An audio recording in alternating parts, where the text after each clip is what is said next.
Hello, everybody. How you guys doing?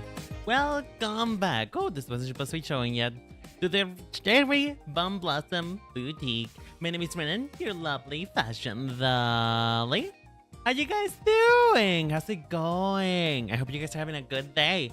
I am so sorry that I was, a little bit too long in the little starting soon screen. I don't like for it to be up too long. I feel like it just gives people the time to leave, and I don't want you guys to leave me. You're not gonna leave me, right? I wasn't supposed to rotate, but I guess I'm rotating now.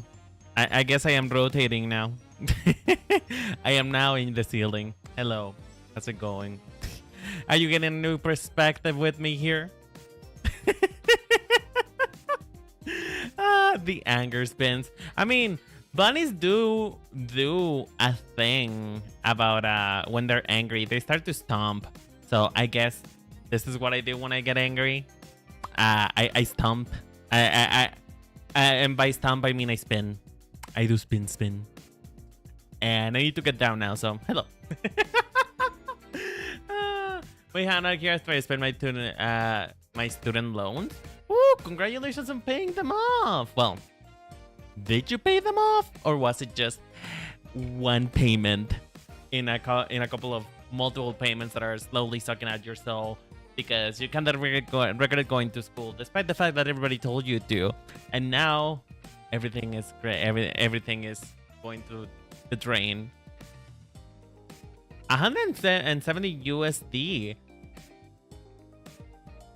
For some reason, that doesn't sound that expensive to me.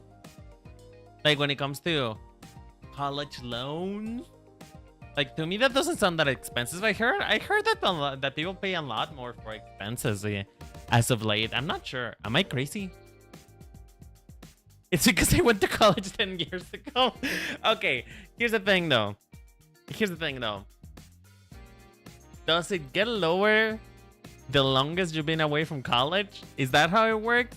Like, would you eventually not have to pay it anymore if you stop paying it? Like, how does that work? How are you supposed to play the system over here? I know that basically you got played because, well, now you are the odd one out, but still, I'm confused. I wish I never won because I went to college 10 years. It's because I went to college 10 years ago. I wish I was just that I can just default alone and let my credit hit because I don't need it. Ooh, are you okay? All right.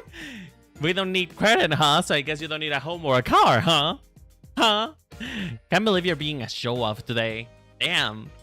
I mean, to be fair, I don't need credit either because I also own my own house. And let's be honest, I'm legally blind. I'm also a homosexual. So, like, I don't need a car.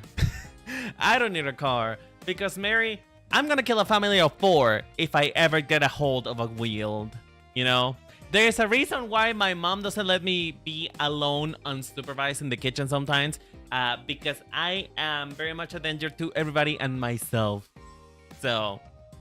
And that is not like a weaponized incompetence thing. I genuinely cannot see even with my glasses at very far away. You know, I have very poor eyesight. One of the things that I have amongst my many issues and troubles between both mental and physical is literally just the fact that I can't see without my glasses.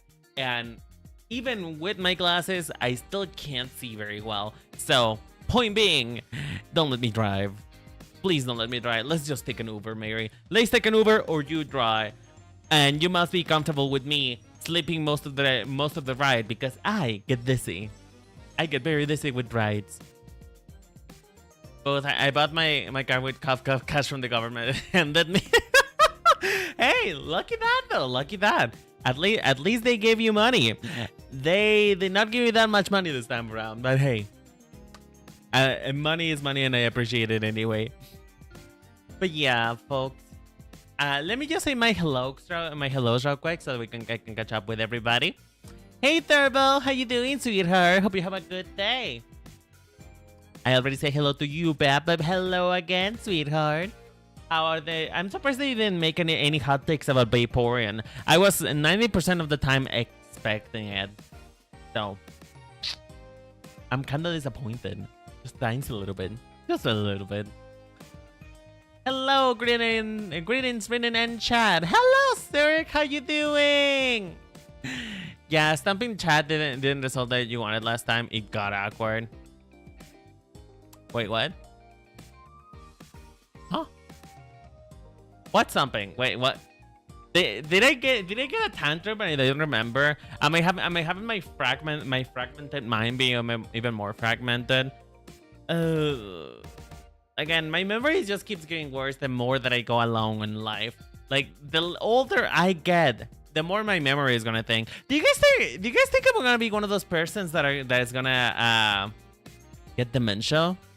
Like, what? How likely do you guys think I am going to end up forgetting who I am by the time that I am 60? How likely do you think that is?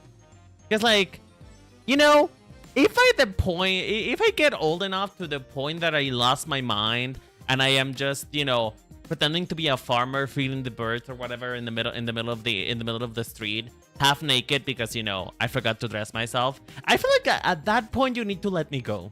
You know, at that point you need to just, you know what, Grandma, you had a good life.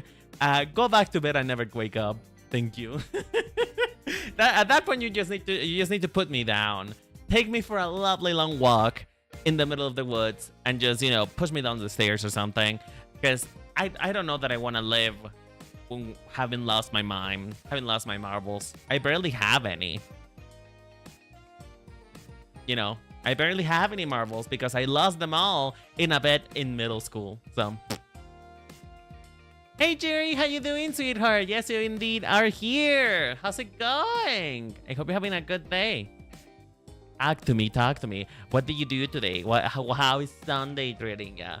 Sunday is not treating me as well as it could have been. I have a literal pain in the ass, and I am not joking. My ass hurts. And so, you guys are pretty lucky that I am literally sitting in this chair for you, because I could literally be laying down crying. Did I say Sunday? Am I? Girl, I have no control of time anymore. I am seriously and absolutely losing my marbles. And like I said, I don't have many yet. I didn't know that today was Sunday. That today was Monday. Fuck. Today is Monday? Mary, you know what? How was your daily schedule going for yourself? It hasn't started yet because it was supposed to start today. But guess what? I forgot that today it was supposed to start because I thought today was Sunday, not Monday. No wonder many stores were open today. I was wondering why the restaurant that I went to today was open because they don't usually open on Sundays. And the worst part is, though, is that nobody told me about this. Everybody let me believe that today was Sunday. Like, it's already happening. It's already happening. You didn't do anything yesterday? I know, but... Oh, Lord, don't do this to me again. I'm literally gonna kill myself. YouTube stream still located at least? Okay. Type 1 if you can see me on YouTube. And type 2 if you can see me on Twitch. What is happening? What is happening anymore? We will survive. Well, here's the... Wait. Is that a read? Are you saying that you don't care about me? I'm kidding. Lord. Okay, it seems to have stabilized now. Okay. Well, I guess it's a YouTube party today. It's a YouTube party, which thank God. I need to boost my algorithm, you know? I need to boost my algorithm. So we're staying on Twitch and we're staying on YouTube today, which is awesome. So thank you so much for coming to the YouTube side. Welcome to this peer platform. I mean, not to be like that, but you know, it is the superior platform. I think that YouTube is better, personally. Me personally, in my personal, correct, and totally objective opinion, I think that YouTube is better. You get no ads. I also get no revenue, which is fine because you know, I get very little revenue from Twitch anyway. And the more you watch me on YouTube, the sooner you can have emotes. So I'm just saying. Maybe you should give the YouTube a couple of watches in a while. I'm just saying. But anyway, what was I talking about before my stream went kaboom? What was I talking about? My brain. Oh right, you guys were asking me if I took my meds. No, I completely forgot about them. Well, I did took one of them. One of them that I literally cannot stop taking for the course of a month. You know, because if I stop taking them, I am gonna get sick. So, that's the only one that I didn't forget about. The rest of them, I completely forgot about until you just reminded me just now. But I'm just gonna wait until the time for my next administration of pills, which should be in about 2 hours, which should be like the duration of the stream. But yeah, I forgot about my pills. That it is Sunday. You know what? Maybe today is just the secret 8th day of the week that only I am having. You know, and once the clock hits midnight, the time is gonna rewind back, and I will be back into Monday, and I'll be able to start my week proper. But yeah, you guys were telling me. You also were asking me what are my 3 stacks today. I think today I was supposed to script. So, I might be doing that after stream. So, yeah. Mary, I have the mind of a scatterbrain. My brain is scattered. There is a bunch of ashes around it. And I don't know what to say anymore. I don't even know how to defend myself on this. I'm gonna be so real. It's just so bad. It's just so bad. But you know, I also haven't been sleeping very well. I've been having trouble sleeping as of late. But you know why that is? Chad, do you guys want to know how poor I actually am? Do you guys want to know? I may own a home. That doesn't mean that the things that are inside the home are that good. Because you know what? My bed is kind of starting to show its age. And what do I mean by that? I mean that thing is a literal satrap. My bed is a literal chainsaw trap.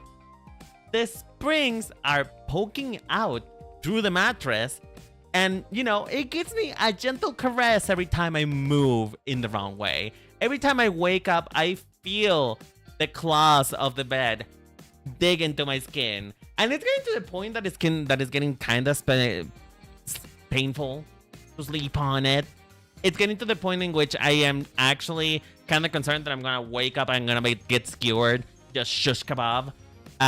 So, you know, like any person with a limited income though, and you know, not wanting to spend money because spending money means you're gonna die. I think I can live with the poking, with the little caress on my lungs for a little bit longer. You know, it's just like, you know how straight men tend to say that what they do for their underwear is that they, you know, just flip it around and it's like a fresh new pair or whatever. Can I do that with a mattress? Is that a valid thing to do to a mattress? Can I just like turn it around and pretend like the springs are not gonna kill me? Is that possible? Will that be something that I could do? Because mattresses are so expensive. Yes, no. Okay. Speak. The side. You cannot be like that. You need to actually be decisive for once in your life and tell me what's the truth, Mary. What is the truth, Helen? What is the truth?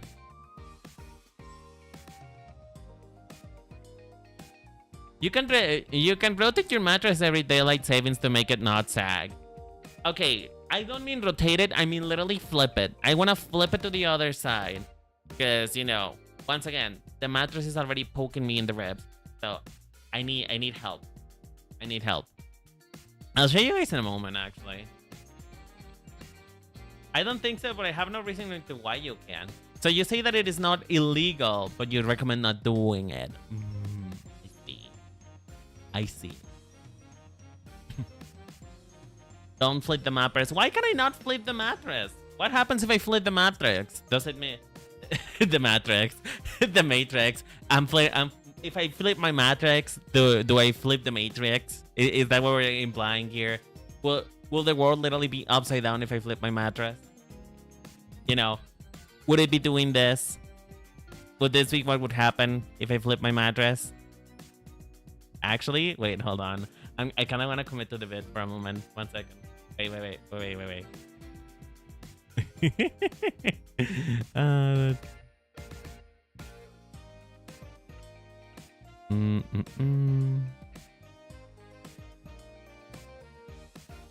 This is gonna happen.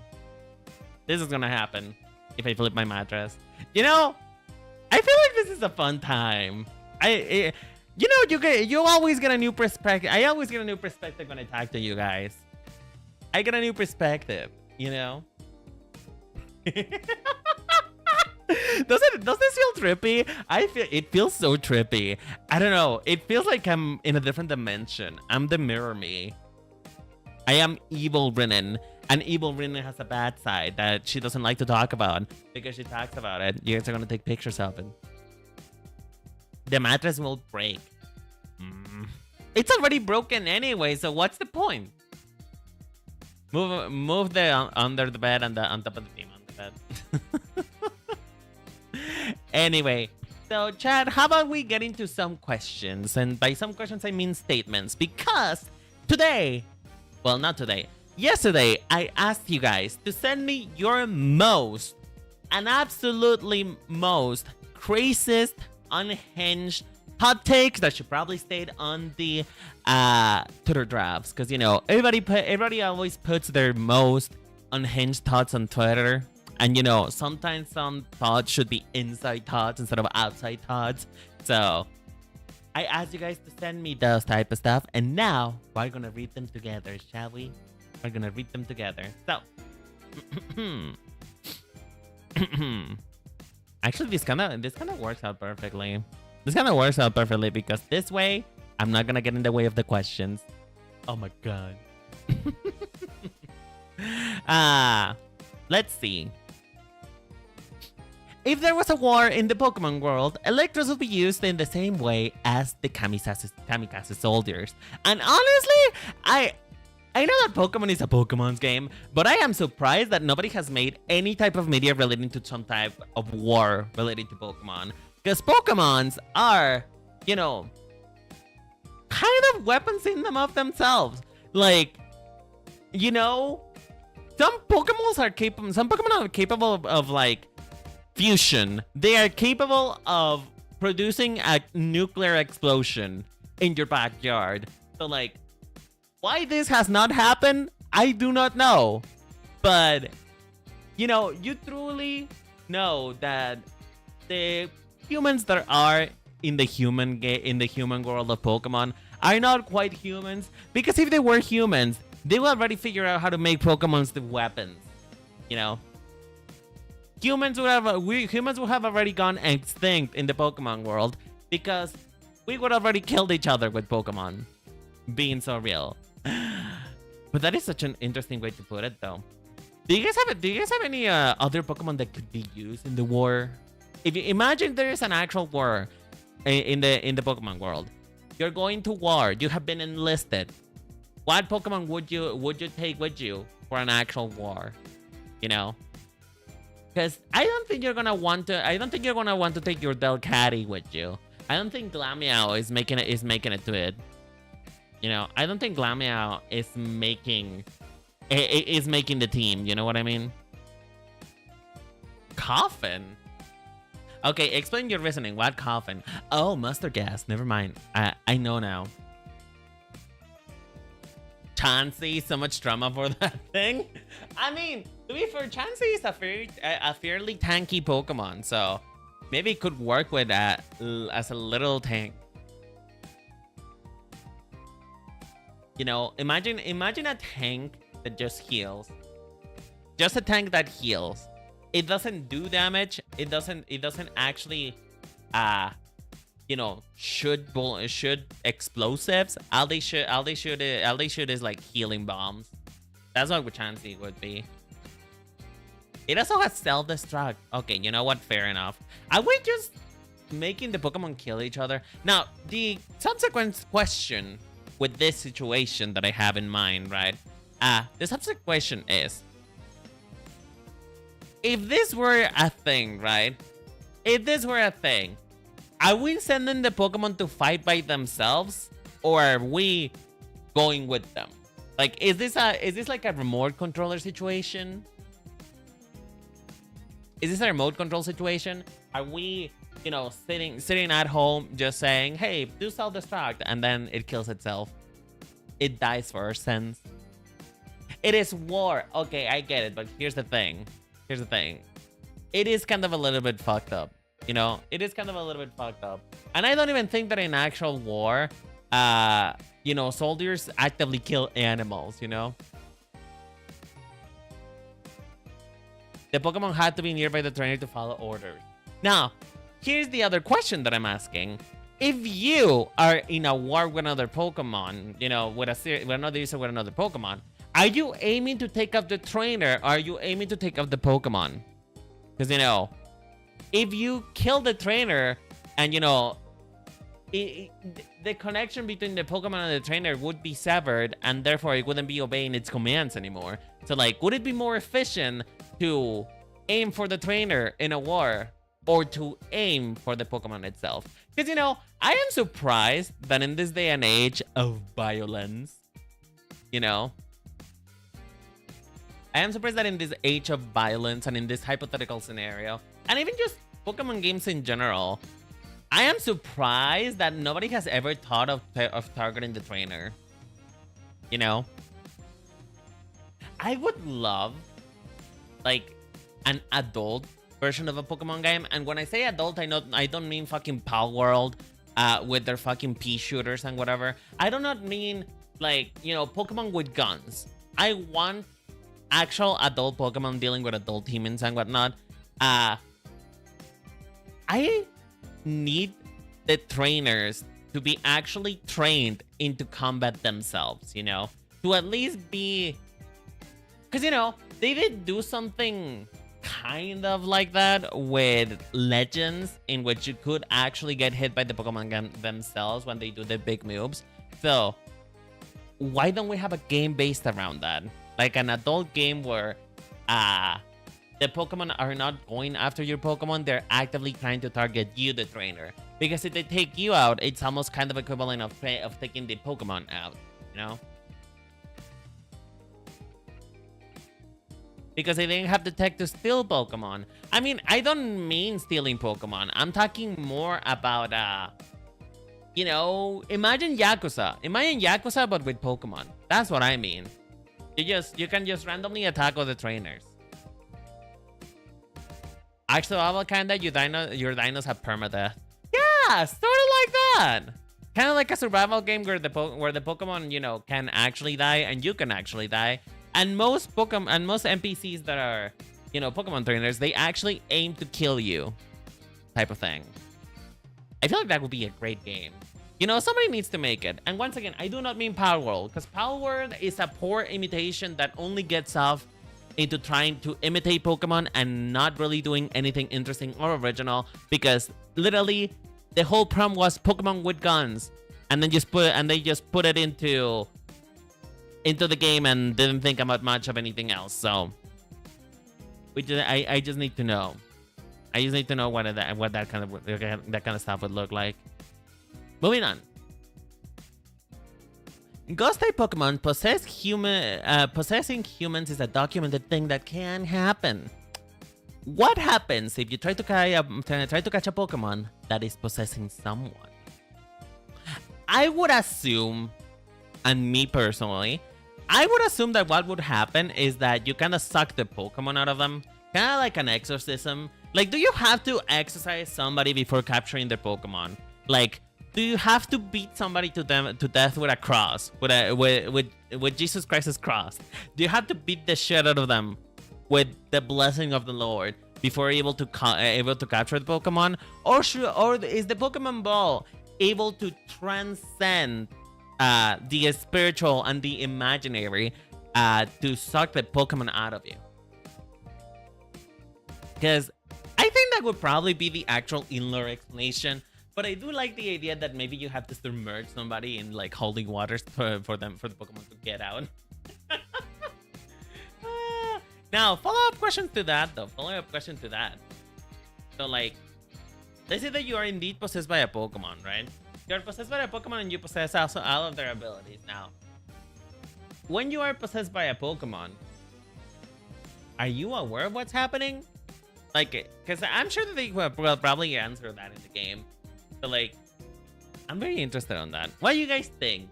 What do you think happens when you try to when you try to catch a Pokemon that is possessing somebody? Hi, Seraphine. How you doing, sweetheart? Hope you're having a good day. What do you guys think happen? Once again, in my opinion, I think it's a lot funnier to think that you have to like assault somebody with a water gun, Nerf gun with holding water filled to it before you're able to capture their Pokemon. I think that's better.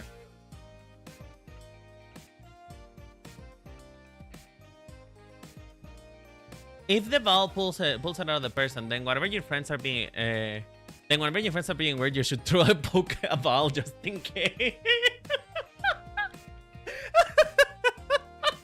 Okay, you know what? It's so funny though. You know what's so funny? If that was an actual method of exorcising ghost Pokemon out of people, you know how historically exorcism sometimes was used mistakenly of people that had some type of mental illness, like you know, autism and ADHD, stuff like that, because they would often have radical behavior, right? So like, do you think that in the earlier ages of Pokemon, people you used to throw out Pokeballs to mentally disabled people, think that they were possessed by ghost Pokemon? Because I feel like that would happen. Because also part of another like myth that surrounds mental illness and, you know, differently able people is that, you know, they were kidnapped by the fairies. It used to be said that fairies used to kidnap humans and replace them with changelings, and these people, they would act like your family, but they would be kind of fucked up. Do you think that would also apply to the same thing? You know, do you think that would also apply the same thing? People would try to capture the changeling Pokemon, trying to get their original people back, but it turns out that they're just beating the shit out of a poor autistic guy for being weird. Which Pokemon possesses people? Majority, if not all, the ghost types, but mostly the Pokemon that we have observed that has been documented to actually possess Pokemon has been Misdreavus, Gengar, and Phantom, I think.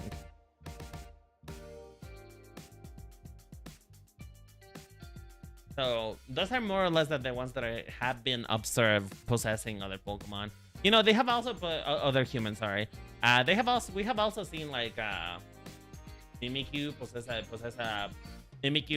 a plushie. I got the Mexican disappointment with Taco Bell. You know what? The food may be disappointing, but nothing could ever disappoint me more than you, because you're actually going out of your way to suffer. You know? Yes, they did, and the falling head trauma did not help. And honestly, it was you wanted. Well, it wasn't what I wanted personally. Personally, not for me. Hey, it's cheap. Listen, if you like to eat cheap, be my guest. That is none of my business. However, I will say that if you are trying to eat Mexican, do not say that Taco Bell is Mexican. I'm just saying. I'm just saying.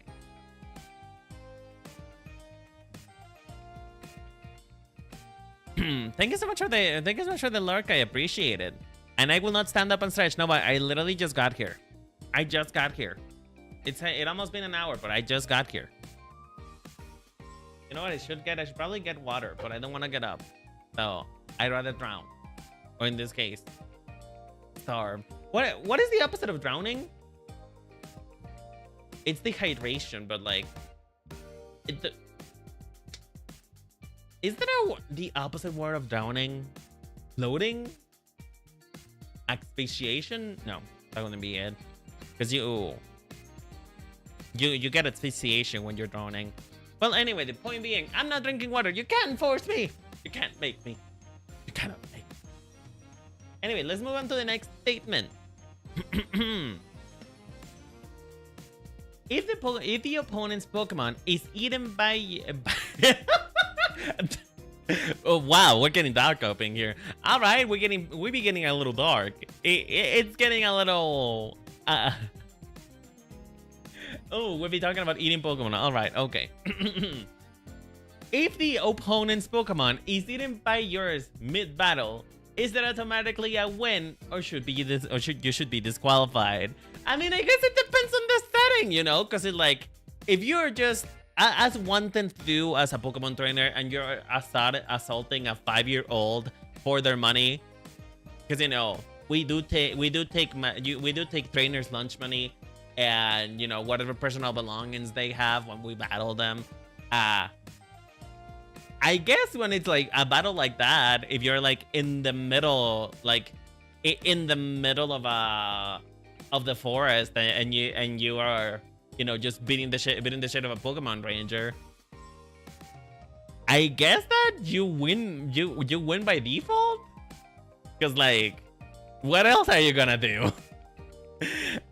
You know, what else are you gonna do?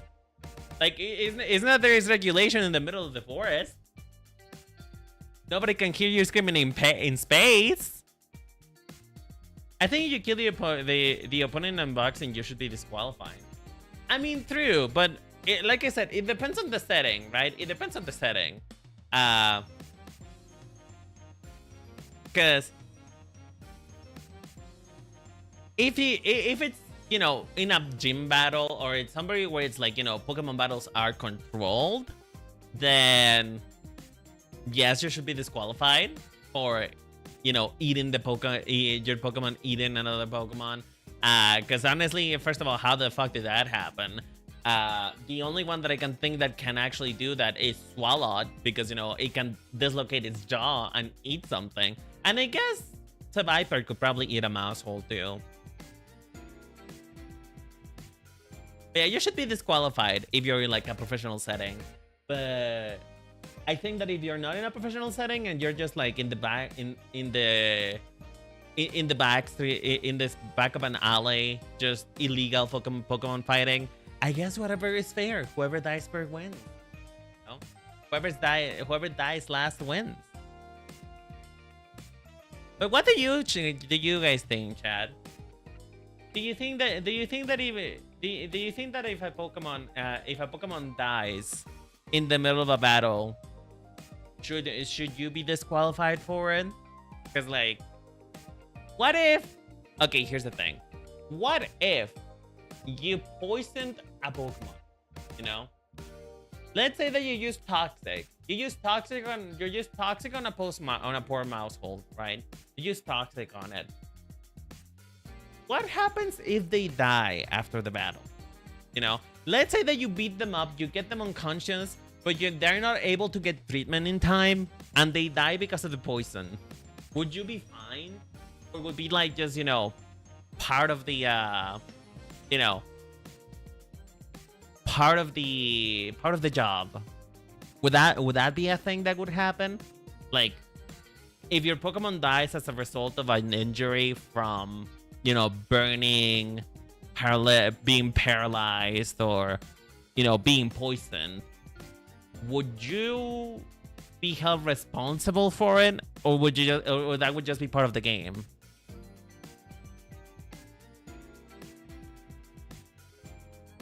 I think most Pokemon most Pokemon moves are not lethal. There's a few exceptions, but I think Toxic can kill. I mean, Toxic is the deadlier version of Poison, so it should be able to kill, no? Because like Poison is the one that Poison stays the same. It's the same amount of damage no matter how long you have it. But Toxic gets worse and worse the more you use it. You know, like the more you spend time on the field. Like Toxic takes a bigger percentage of your HP the longer you're on the field. So would it be able to get to a point in which it might accidentally kill?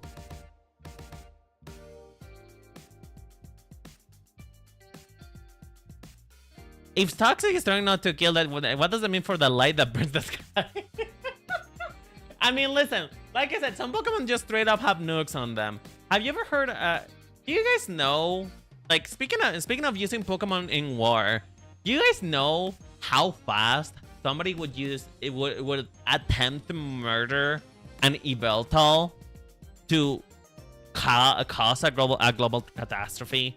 Because, like, when Yveltal dies, or when it takes critical damage, what it does is that it sort of, like, explodes in a massive area, draining the life force of everything around it, and then it goes back into being an egg. You know? That's sort of what Yveltal does. So, I wouldn't put it past it if light that burns the sky can kill. In fact, I would expect that would be the first thing that somebody would do in a Pokemon war. Just attempt to find a Yveltal, kill it, and have everybody die.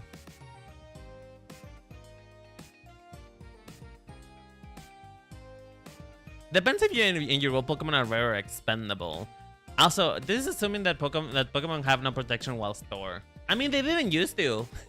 They actually didn't used to. I don't know if you know this, Eric, but in earlier Pokemon games, I don't remember when it stopped. I think it stopped pretty early. But at some point in time, your Pokemon were able to be knocked out, quote unquote, while they were on their Pokeball, particularly because of Toxic. You know, Toxic was actually able to kill, quote unquote, your Pokemon while they were in the ball, because their HP would still tick down depending the steps that you took, and just so your Pokemon could still be knocked out even though you were outside the battle, and you know your Pokemon was stored.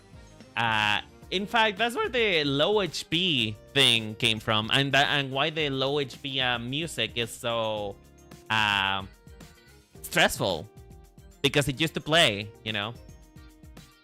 You mean poison status? Is it not the same thing though? Doesn't poison and toxic work the same way in the overworld too? I think if Pokemon were real, some random Ribombee would square up against the Belton over every other day and random, and humanity will have to adapt to the mass destruction caused by it. I mean, here's the thing though. I think that in real life, you know, Toxic is a move, Poison is a status. Well, but there is two versions of, you know, it, I think.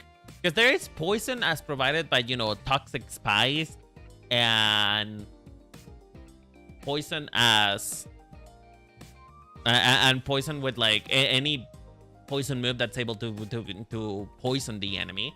But Toxic in particular has a different effect. It's a different status, I think. Yeah, it might be still called Poison, but it will be a different status. Now, I feel like, by the way, I'm sorry that I didn't say hello to you, Booper Duper, but I hope you're having a good day, and thank you so much for coming. I need to know, Booper Duper, though. Booper Duper, I need to know. Do you think that it would really be a random Ribombee, or would, you know, because I feel like in real life, Pokemon weaknesses wouldn't work as well as they do in game. I feel like, yes, it's more susceptible to fairy damage, right? But I feel like it would take a really good amount of hits before every Bombi can kill an Veltal, you know? Poison gas and toxics are moves. Poison and badly poisoned are statuses. Okay, I see. So what I'm referring to is badly poisoned. You know? Yeah. I just think it's so funny. Which I honestly, it would also be, I wouldn't put it past it with the whole rebombi thing, you know? I wouldn't put it past it that just some random kid found Yveltal in the wild, decided it wanted to capture it, sent out their Togekiss, and Togekiss did like, I don't know, Moonlight Beam, and it just accidentally killed Yveltal, and that kid caused a whole set of destruction. You know what it would be? I feel like in the early years of Pokemon, like in the early centuries of it, I feel like every time Yveltal dies would be like some type of cultural thing. You know, sort of like the winter is coming type of shit. Like, they get a warning sign and they are prepared for it. I feel like it could easily pass as something that the gods do as a punishment. Yveltal is very large. It probably wouldn't even be noticeable until poof at the extinction event. It would be the equivalent. It would be the equivalent of a supernova hitting Earth. That essentially would be the equivalent of that. But let's move on to the next one. Grimers and Mox eat Trubbish and Garbodor. Therefore, Grimer and Mox should not be considered necessary to reduce high sanitation costs in major cities and not nuisances.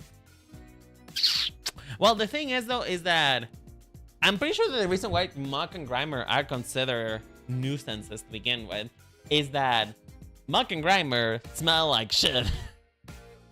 You know? But I feel like that is right though. That is right. Like, why do we treat Muk and Grimer the same as we treat Trubbish and Garbodor, you know? One of them is literally trash. The other one is just a sludge that wants to be your friend. You know? They just want to be your friend. They just want to touch you and, you know, they may burn you with acid, but they just want to be friends. So I agree. But, you know, when have cities and the government ever care about making life better for everybody, huh? When has the government, or in fact, any official body of work ever cared about what is fair and what is cheap? No. You know, it would be, somebody would probably have a movement to make Grimers and Muk more prevalent in the city, right? And what would happen is that it would work at the beginning, but then, you know, the companies that were taking advantage of Trubbish and Garbodor being around now take issue with it. And so any proposals that were made to increase the population of Muk and Grimer in cities would probably get wiped out. Because, once again, the government doesn't care. So why are we expecting them for them to want to reduce sanitation costs when all they want is to go back again to the moon for some fucking reason? According to the legendary Pokemon Battle Royale, Yveltal's death actually is one of the only large effects on area, but not the whole planet. Ooh. Only Antarctica would survive though. Trubbish is peaceful. Have y'all seen them in Legend C8? They're just chilling and also they remove trash because they eat trash. I mean, I feel like, you know what this would be? This is sort of similar to like spiders. Spiders and flies, right? Because the thing about spiders is that spiders actually a better way to put it is roaches. You know, roaches. Like, roaches are actually relatively clean animals. Yes, sure, they do go around in They do roam around in nasty places, but they themselves do not carry anything. Like, people don't know that roaches actually do not carry any disease, and they are not in any way harmful to us.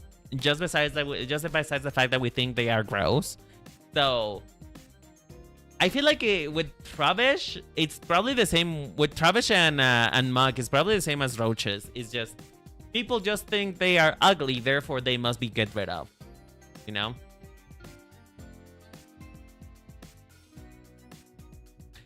There is a Pokemon Trubbish card in which is a scientist uses Trubbish as a trash can. Oh, that is so cute. Okay, you know what it would be then? You know, it would be here is my reasoning as for why this wouldn't work. Okay, so I think that people would prefer more natural meanings of disposing of trash, which would be, you know, using a muck or a grimer, because that will be more natural. They are decomposing whatever you're giving them and turning it into nutrients, right? And then Trubbish and Garbodor are more of like the industrial version of it. They are an industrial version of those same cleaners, and that's probably the reason why people don't want mugs and grimers around anymore, because, you know, Trubbish are more quote-unquote sustainable, quote-unquote. That is my reasoning for it. I'm putting up I'm putting on my tinfoil hat. My tinfoil hat is fully on, baby. And that is my theory as for why this wouldn't work in a modern society.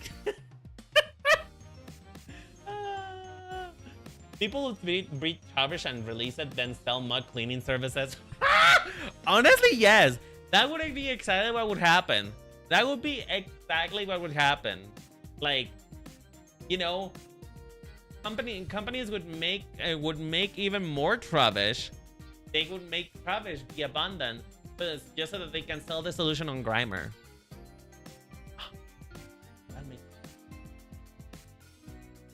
But I also, to be honest, I do really like Trubbish. I like Trubbish a lot. I think it's really cute. I just think that people are not receptive.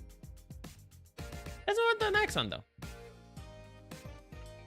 The Pokédex was made by somebody who was drunk and said some random bullshit like, this Pokemon will die if it stops moving. So I assume that this take is basically talking about the fact that the Pokédex is, you know, a cover-up for the government, apparently. Like, the Pokédex is literally just made up for somebody who doesn't who doesn't know what I'm talking about. Okay, I can see why they're saying that, but in technicality, the Pokédex is supposed to be something researched. You know, the Pokédex is supposed to be like, you know, an actual researched and proved compendium. Pokédex is a kid talking about his OCs. So this is Myrna, and she can turn into a shadow. And when she turns into a shadow, she can fly. And when she flies, she kills you because she's a shadow. That's essentially how I imagine it. Okay. But here's the thing. Now, here's my question, right, Chad? Here's my question. Here's my question. So, this mentions this Pokemon will die if they stop moving. So they're referring to Oink. You know, I think that's what the name is called.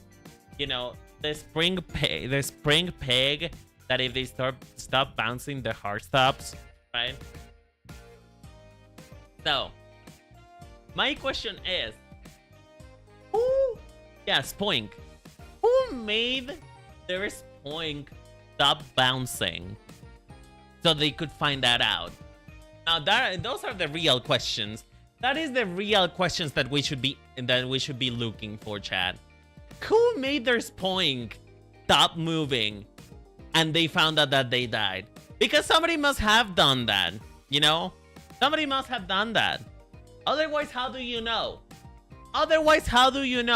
There is some of these Pokemon, like Pokedex entrants, that you can only know if you abuse the shit of your Pokemon. Like, how do you know? How do you know?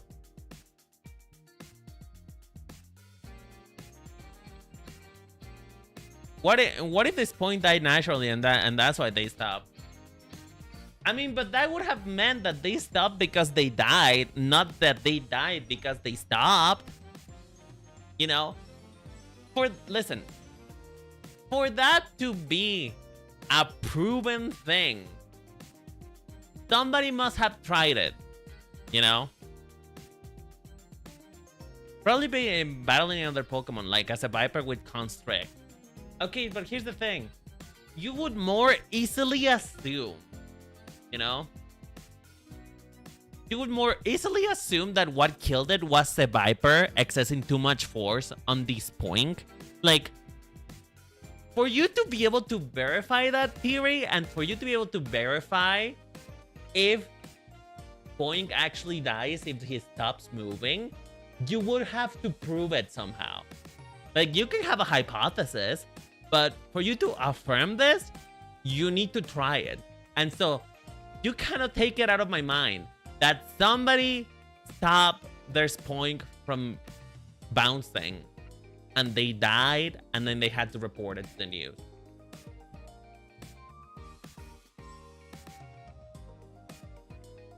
What if the Viper was like, wait, what? I was just hugging it. I hugged the skinny character before. That would be implying that Viper has feelings, which I don't think it does. He got the. Let me read. Let me go up. The Pokédex was made in the 80s. No, 80s? No. In the 18s by Laventon, who was just the primal game, the primeval game theory. He had some guesses and everyone agreed because nobody was smarter, and it was just disproven because they didn't want to kill this Spoink. So basically, what we're saying is that Spoink is a conspiracy. It's a conspiracy theory, is what we're saying. Like, nobody actually knows, and nobody wants to try to see if their Spoink actually dies. You know, like, nobody wants to find out if they prevent their Spoink from bouncing, they will die. It's a conspiracy theory. Nobody believes on it, and nobody wants to find out. I like that. I like that explanation. So here for this. Hi, Liv. How you doing, sweetheart? Humans have been killed for less in the real world. True. Oh, by the way.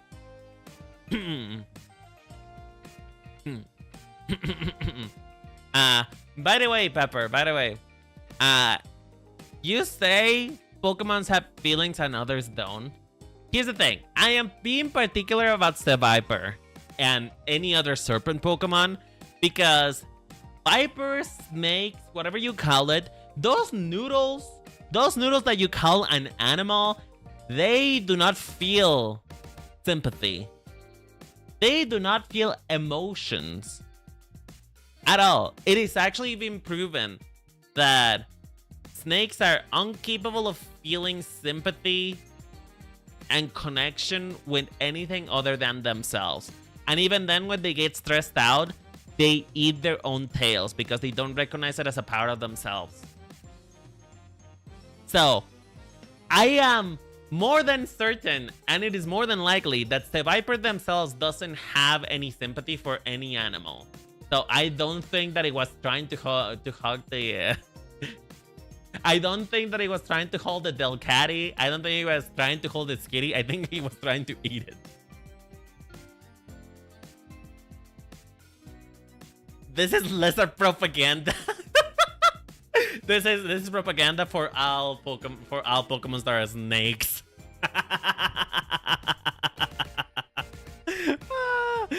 I will not take this lying down. Okay, but what about if I write it? Would that help? I am so sorry. Let's move on. Let's move on before it gets out of control. Oh God. Speaking of getting out of control.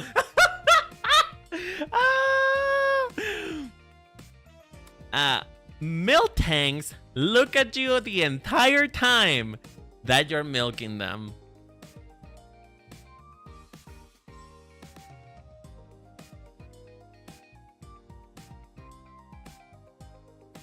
How do you know?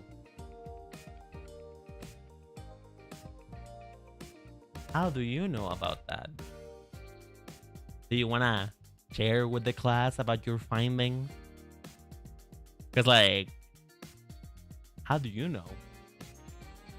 And why are you looking at it? Better question yet. Better question yet. Why are you looking at it? Why are you looking at its face when you're milking them? You should be focused on your job. Your job is to remove the milk by any means necessary, regardless of what you need to do about it. So why are you looking at them, huh? Why are you looking at their eyes? I'm just saying, once again, these are claims of people who have tried it and they know. And the only reason why they know is personal experience.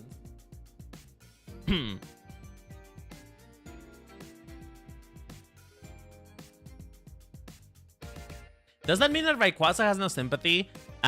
He has to, because he saved the world from Kyogre and Groundless countless times. Do you think that he saved the world because he wanted to? No, bitch. They were interrupting his tea time.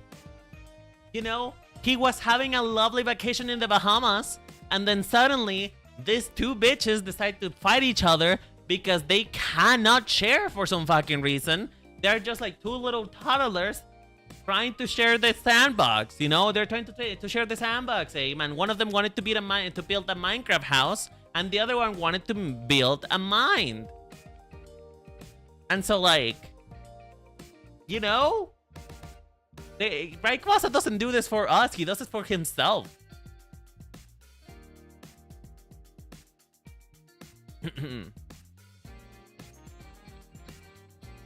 Let's see.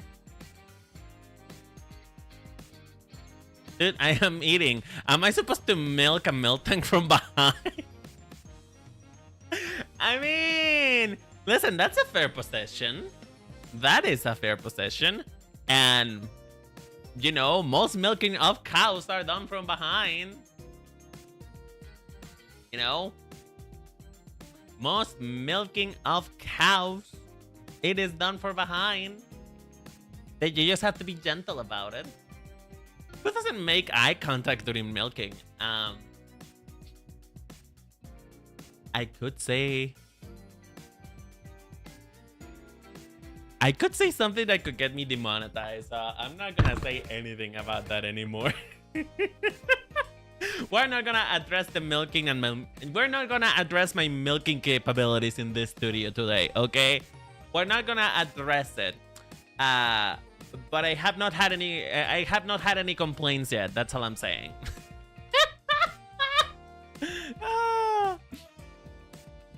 They're a full female Pokemon. How do you get more of them? Supposedly, that's what Taros are for. That is literally the only reason why Taros exist.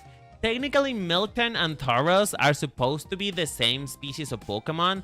They are just, you know, sexual dimorphism. You know, it's how a cow and a bull are technically both a bovine. You know, they're both bovine creatures, but they are not, you know, they're not considered the same animal. Basically the same thing. Towers or a Ditto can make more Miltanks. Oh, speaking of which, I have a question, chat. I have a question. And it's a question that you need to answer honestly. Because Pokemon Pokopia is a thing, now we know that Ditto can actually turn into a human. You know? It was previously theorized and it was made made into a gag in the anime. But for the most part, now we have full confirmation that a Ditto can copy a human. So, my question is, can a Ditto reproduce, copulate, if you will, with a human? You know, is that why the Pokemon, the egg group, human, exists among Pokemon? Is that how it came to be? Yes, they can. So are Dittos the incubus and succubus of the Pokemon world? Is that their role? Is that what they were do?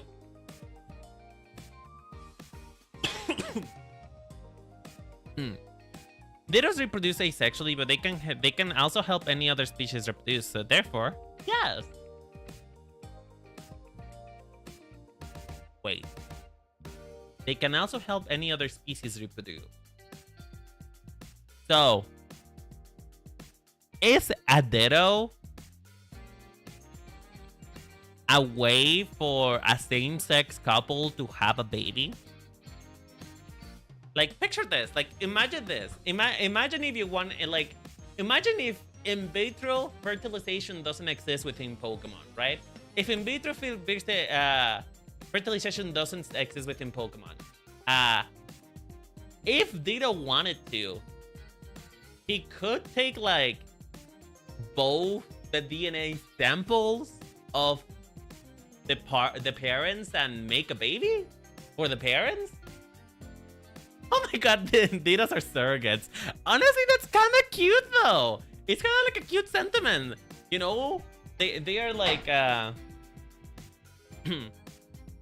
would think that Pokemon sperm banks exist in Pokemon. But here's the thing though. We are learning to, like, in the Pokemon world, you're coexisting with Pokemon, so, you know, maybe that's the way that they do it in Pokemon. You know? You know? Like, what if a Ditto is able to copy both of your DNA and create a child for you? As far as I know, Dittos can only reproduce with females though, so you can make an egg with a male Pokemon and a Ditto. That sounds homophobic. I do not approve of this message. I do not approve of this message. Speaking of cursed takes. Oh shit. That is. Oh, I thought there was a more cursed take over here. Ditto supports lesbians but not gay men, I guess. I mean, you know, gay men are rotted. I will say that. As a gay man myself, gay men are rotted. Gay men are...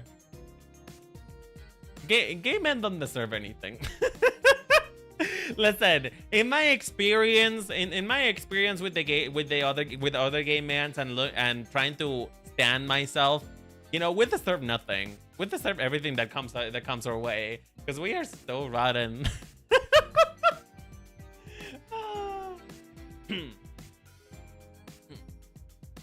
If any humanoid Pokemon bred with a female human, the egg will be human due to how eggs take after the mother species.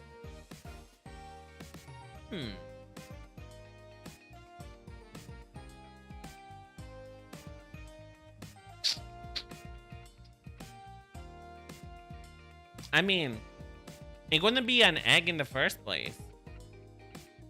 Like, unless you are counting the ovary as a human egg, which I guess that's what it is. I guess an ovary is a human egg. So now here's the question though, Chad. Here's the question though. If what results of the union between a Pokemon and a human is a human, would that human have capabilities of the Pokemon? No? Like, that is the real question that we must be asking here, you know?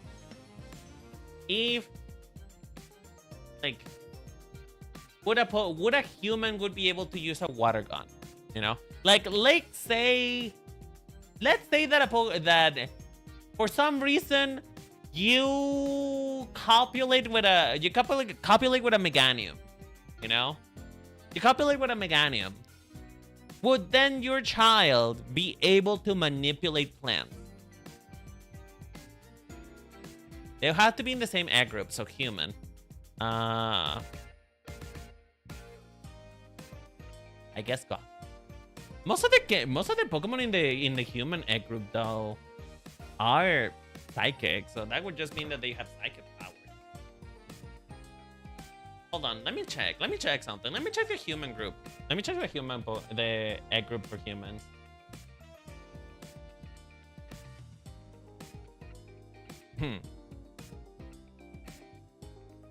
Okay, human-like egg group. Okay, so here's the thing, right? Most of them are psychics. Most of them are psychic, so that would just mean that the person who has a psychic ability. So no, that doesn't quite work. Okay, you know what? Here's a good one. Here's a good one. Here's a good one. Here's a good one. Toxicity. Toxicity.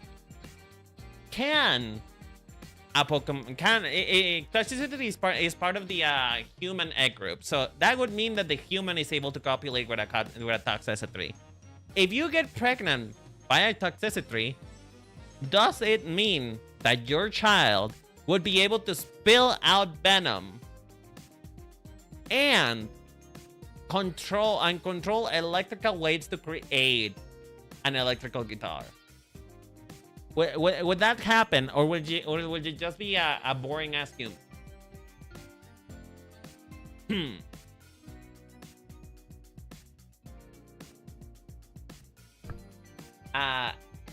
Hold on, I saw a question earlier. Is this inbox still open for hot takes? You can do one. Like you can put one on the you can put one on the Discord. Which, by the way, if you're gonna go on Discord, you can go !Discord in the chat if you are on Twitch, or you can check it out in the description of the YouTube video on the YouTube stream. But I will say that if you do put a hot take at this point in the game, I will read it. I will not add it to the screen though, because I made these screens like pre-stream, which is the reason why I was late. So I will read it, but I will only read one. You only have one. You only have one, and I will not put it on the screen. So you can and you should, you know. I did not realize my Twitter reply didn't count. What Twitter reply? I did put the Twitter replies here. No, I did put them. I did put some of them here. Hold on, let me check. Oh no, yeah, I did put you. I did put it in. I did put it in. I did put it in. I put every reply that was sent to me, so don't worry about that. Don't worry about that. Let's move on to the next one, shall we? Also, I will say that some of the statements that you guys did were a little bit too long. So I basically shorted the statement to what the crux of the issue was, what the point that you were trying to make was. So I would like to make Pokemon fusions canon as an evolution method, just like Beldum. I'm pretty sure that this question, did I put this question twice? I might have put this question twice actually. Hold on. Let me check, because I may have put this. Yeah, I put this question twice. Oopsie. Oopsie daisy. I'm gonna move to the actual one. Okay, let's try again. Fusion should be a viable method of evolution. For example, you must capture 2 Beldum to evolve them into Meltan, or capture both Shelter and Slowpoke for Slowking and Slowbro. You know what? I think that actually kind of makes sense. Because, you know, the origin of this statement was Pokemon Fusion. You know? It was Pokemon Fusion in the way that you know, that one Ming. Do they mean Metang? Yeah, Metang. Sorry, Metang. Apologies. That was my mistake. It was Metang. I just put Meltang by accident. Oopsie. No, yeah, Metang. So like, honestly, this kind of does make sense, and I wish that was the way that it worked, because it will get so much flavor to the actual experience of getting a Pokemon game, you know? It will have so much flavor to it, honestly.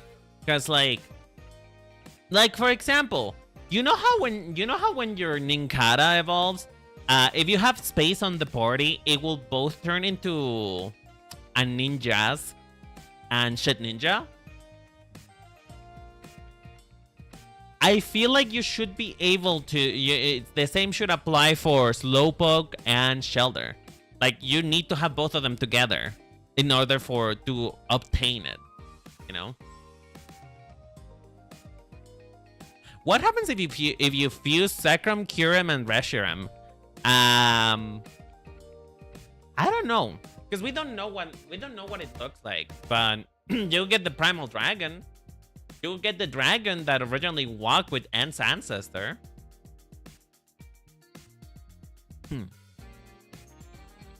Look. Oh, that has nothing to do with the conversation. So I'm not gonna. Sorry, I'm not gonna engage with that one. But yeah, I think this makes sense, and I am surprised that it doesn't happen, because in technicality it already happens. It just happens in reverse, you know. So, honestly, it should happen. It should absolutely happen. I would love it, and I think that they can even make it like an integral part of it, like an evolution. Because here's the thing: like, imagine a Pokemon based on a puzzle, right? Like I don't know what those are called. Rompecabezas es en español. Rompecabezas en inglés. Rompecabezas.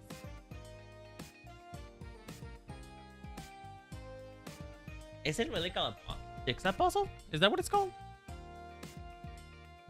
Is that what you guys call it? A jigsaw puzzle? Yeah, jigsaw puzzle. Yeah. So, imagine this Pokemon concept. Imagine a jigsaw puzzle Pokemon.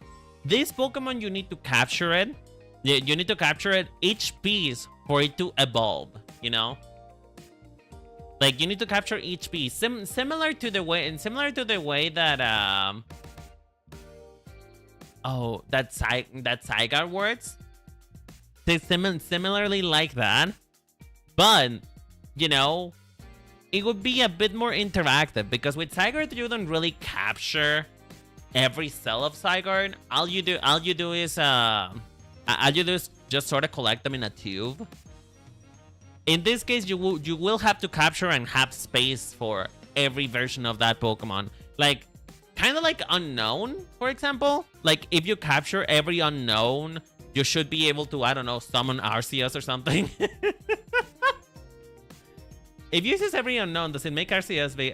oh, right. That is the exact same thing I was saying.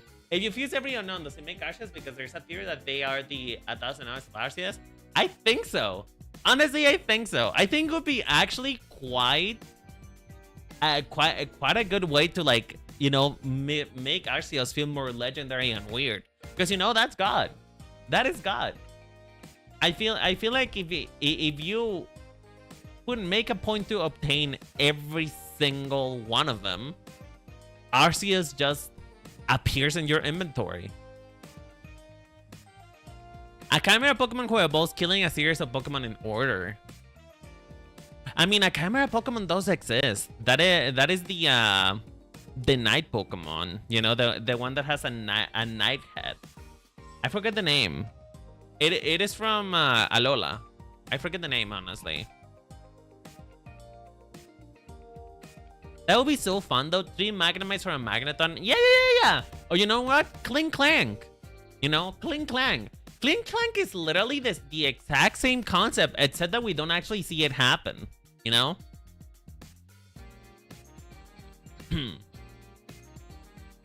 We don't actually see it happen. Clink Clank is quite literally described as it slowly adds more versions of itself into itself to create an evolution, you know? So it technically already happens, we just don't see it happen. So I feel like we should just make it official. We should make it official.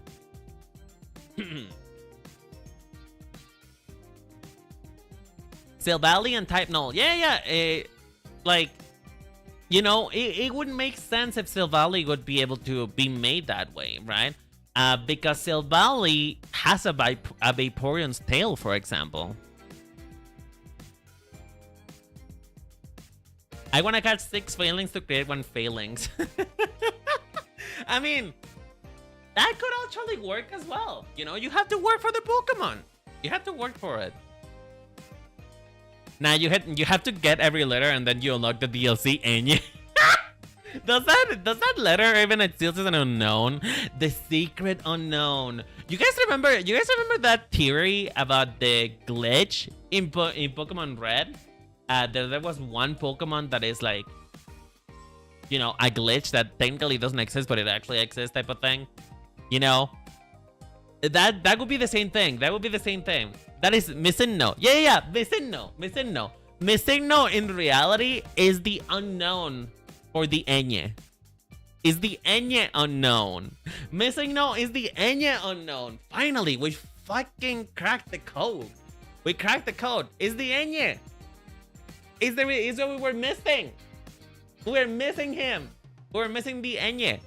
Oh, everything makes sense. I love the way that my brain works. I want all the unknowns to become an alphabet soup Pokemon, or maybe try something similar with Gopher Gigas. An alphabet soup Pokemon? Just the worst thing that I imagine though is them actually being on a ball. That's what I imagine. I want them to be on a ball that has, like, you know, Arceus theme, just because I think it would be funny. If I get 99 coins to get a yellow Rapid Fireman, so I can get a shelter and a Slowpoke. You're so right though. You're so right. Oh my god, wait. You're so right. You actually have to get multiple coins to evolve Goldengo. So yeah.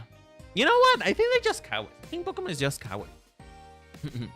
Let's move on to the next question, shall we? Evolutionary items like Electricizer and Magmizer should not exist.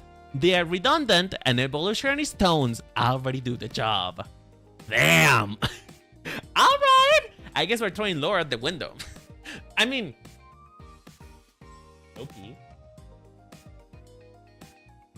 Loki, I kinda do agree though.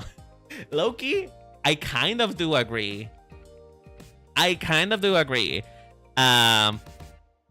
Cause sure, it's kind of neat to have that, because, you know, lore and whatever, but it's also very inconvenient. You know, it's very inconvenient to, you know, have to find this particular item to evolve your Pokemon that doesn't work for any other Pokemon. You know, like, can we not just shove a Sunstone into Magmar's anus for it to evolve? You know?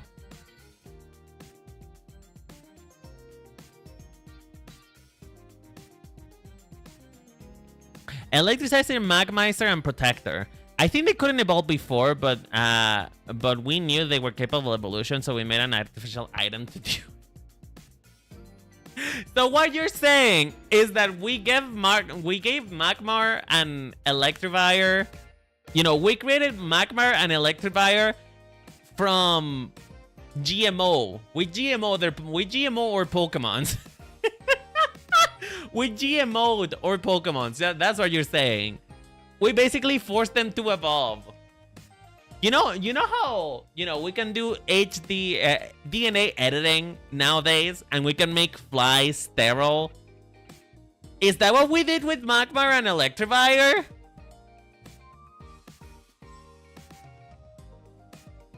You know, is that what we did with Electivire, Magmar, and Rhyperior?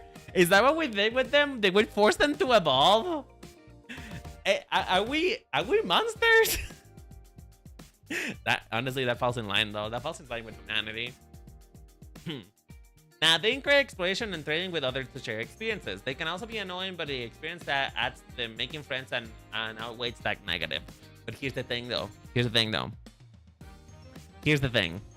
What if you don't have any friends? And what if the friends that you do have don't play Pokemon?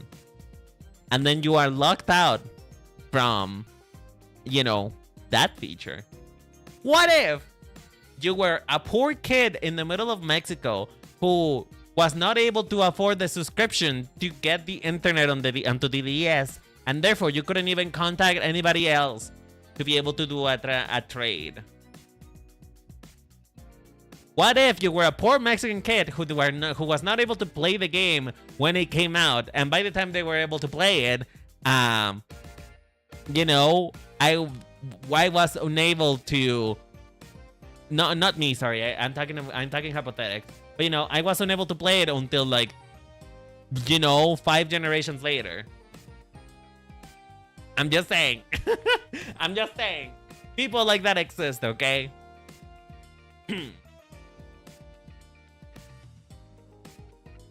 Why does everyone forget that Rhyperior is in the same group as Electivire and Magmar? Okay, here's the thing. Here's my personal thing with it, right? Here's my personal take on that one. I think it's because Rhyperior just kinda sucks. Rhyperior looks bad. I'm just gonna be real. Rhyperior looks bad. He just looks bad. It just looks bad. Electivire is way cooler. Electivire is the better out of all of them. And I said it that. Not worse than Magmar. True. But I think that Magmar is so ugly that kind of just comes back around and becomes iconic again, you know? Mine. Hello, Lilith. How you doing? I hope you're having a good day, sweetheart. All right, let's move on to the next one. Did I miss anything before I moved them around? Oh! Oh! Back to the people who are freaks. Back to the people who are freaks. Hatterene is a great Pokemon for a masochist. I mean, you know what, Lilith? It's a good thing that you came around, Lilith. It's a good thing that you came around, Lilith. Can you answer these questions for the people in the chat? I mean, I'm not into pain, but I would assume so. I would assume so. That Hatterene would be a great Pokemon for a masochist. Because Hatterene would literally smack the shit out of you if you're a little bit too happy. You know? So like, if you get a little bit too happy, you know, Hatterene will literally whip you out. It will whoop your ass. So it's not wrong. Like, any amount of emotion that you feel, Hatterene will fucking kill you about it. So being Hatterene's trainer has got to be hell. I mean, it's been proven that Hatterene can actually become tolerant of emotions. However, I would say that for the most part, Hatterene is not tolerant on everybody else. So I think that Hatterene would be also a good, just a good Pokemon in general for BDSM purposes, right? Because I feel like Hatterene would probably be able to, you know about consent.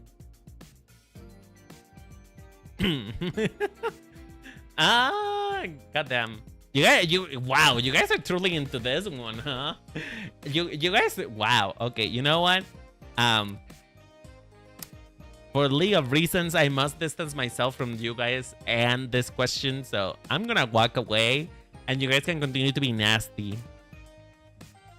You guys can continue, okay? I'm just gonna walk away for a moment because everybody wants Hatterene to just be smacking the shit out of them. Hatterene is a tall woman who will beat the crap out of you, no downside. And when you enjoy it and become happy, she'll beat you more. Here's the thing, though. Okay, here's the real question: what happens if you come? Like, what happens if you come? Like, if Hatterin is doing something that you enjoy, and you know, you come, which is like one of the most intense feelings that you can get, what happens then? Like, would she literally just kill you because you're feeling too much? Like, can that happen? Like, would she end your life? Would she end your life? I'm asking the real questions over here. I'm doing investigative journalism. Hi, Cleo. How you doing, sweetheart? Thank you so much for the biddies. I appreciate it. I hope you're having a good day. And I am very sorry that you had to join this. I am very sorry that you had to join for this. So sorry about this. She will probably beat you to the brink of death, and then she wouldn't, and then you would enjoy that too. So she'll just kill you. I think she'd end hers. Do you think that she would hate it so much that she would kill herself just because you're feeling too much? Like at that point, you're feeling such strong ecstasy that she is like, you know what? I'm out of here. I tried everything. Goodbye. Is that what we're feeling? Bro doesn't know about personal clarity. I mean, regardless of what you feel, regardless of whether it be, you know, pure ecstasy or post-nut clarity, it's still a very strong feel.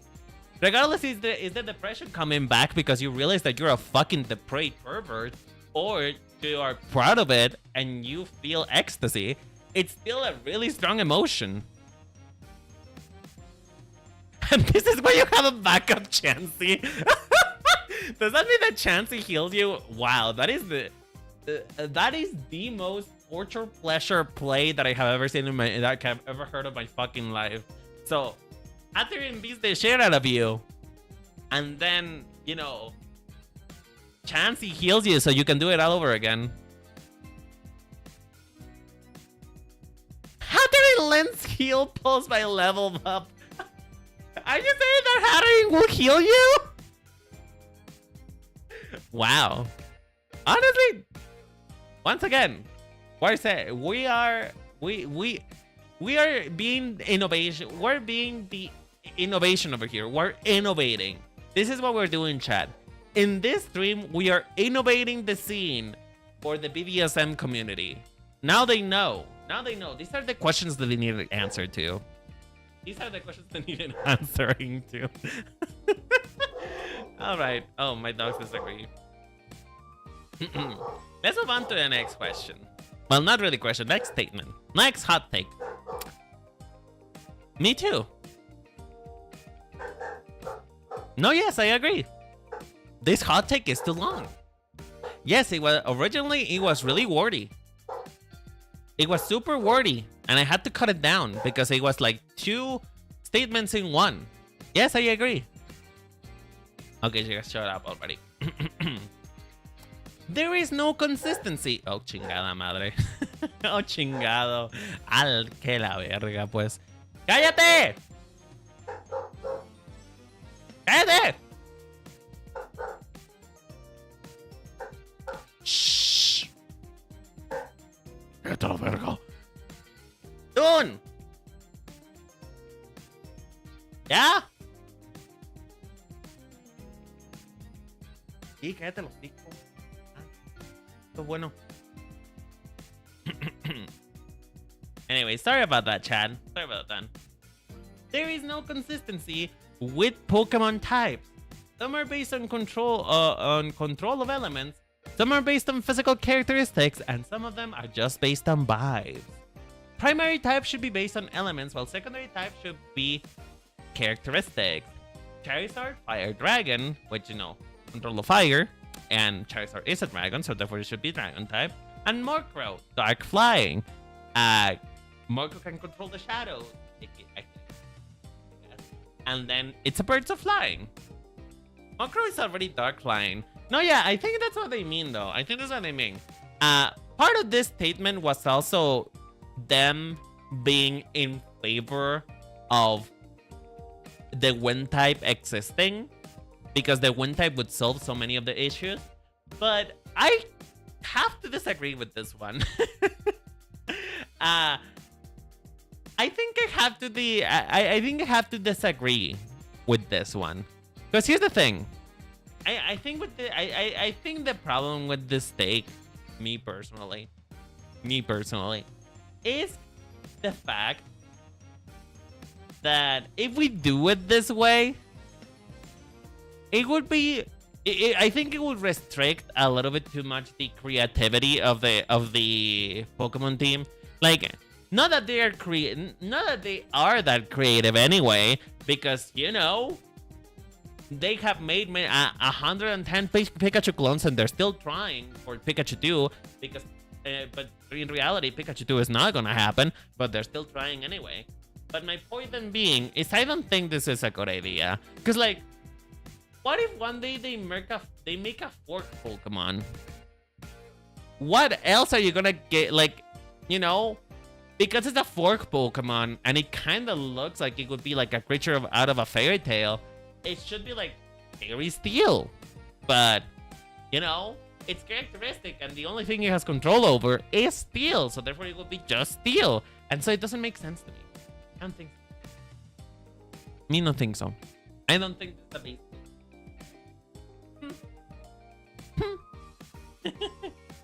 Greninja's a ninja and technically underhanded. Yveltal is the god of death and not see that as evil. But then again though, if Yveltal is the god of death, wouldn't that be a ghost type? Would that not be a ghost type?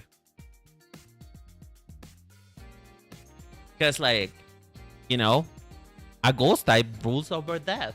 So therefore, would that not be a ghost type then?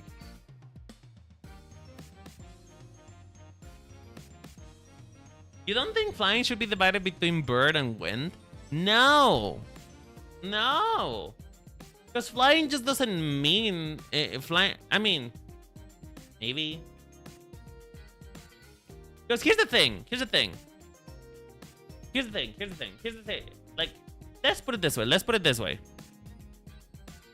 You're saying that flying is such a dumb type, but why is Gyarados a flying type if it doesn't have wings? That is your point, right? That is your point. But Gyarados is a flying type because it can fly. It can fly. That's the point. That's the long and short of it. It can fly. Wind. Okay, let's do, what's it called? Wailord. Wailord is water flying. But you know, I don't think I don't know. I don't know. Wailord is pure water. Is it not flying too?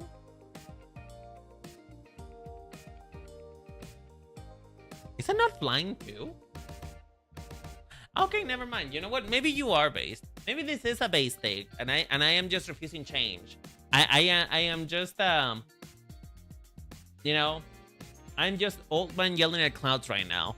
I am married to the old ways of thinking, and maybe I'm just too blind to this base take. I don't know, girl. But actually,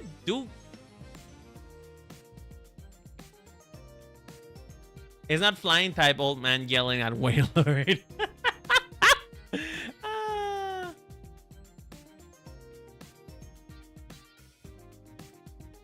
But yeah, Yveltal is dark instead of ghost because there's a difference between the god of the death and the god of dead. Oh. Okay, I see. It's the difference between Thanatos and Hades, basically. All right.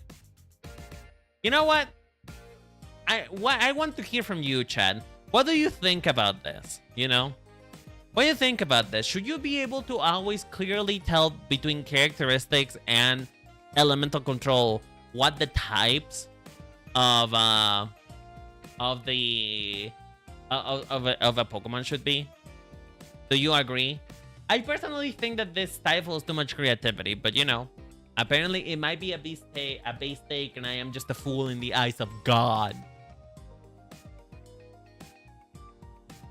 Mimikyu would be pure normal, and that's dumb. I mean, no, because Mimikyu can control shadows. I disagree. Sometimes unconventional typing makes for a fun time. I disagree too. Because you know what? Chad, you know what?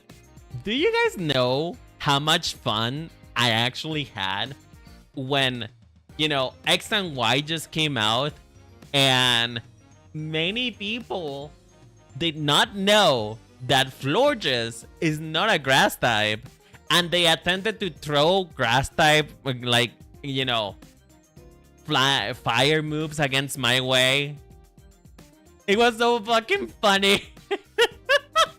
Like, you know, I used to roleplay. I used to be part of a Pokemon roleplay group, and I used to be a gym leader at that time. And because I was a gym leader, I did have a team that had a Florges, right? And like, if I were to do 10 battles that day for people to get their badges, like 4 times out of 10, people would get confused and think that Florges it's a grass type, and they would throw out something that is strong against grass types but doesn't really affect fairy types. And they would just, you know, kind of do the surprise Pikachu face because they didn't know. And I think that's so funny. I like catfishing, you know. I like that my Pokemon are able to catfish sometimes and and just throw people off guard, because I just think that is one of the best things that can happen as Pokemon. that is my thinking. I don't want a dark type Mimikyu. I love Mimikyu's ghost type.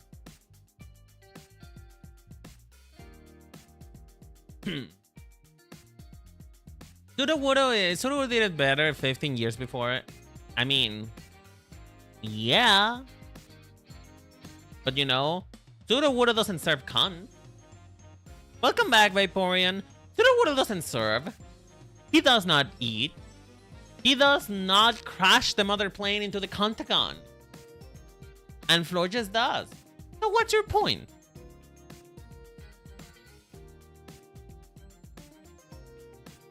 Sudowoodo got wood. I mean, not really, because it's made out of stone, so yeah. Dude, I love Lurantis, but what's weird about it is that it's just a grass type and not a bug type. Well, that's the thing. That is the gag, my love. That is the gag. You know why that happens? You know why that happens?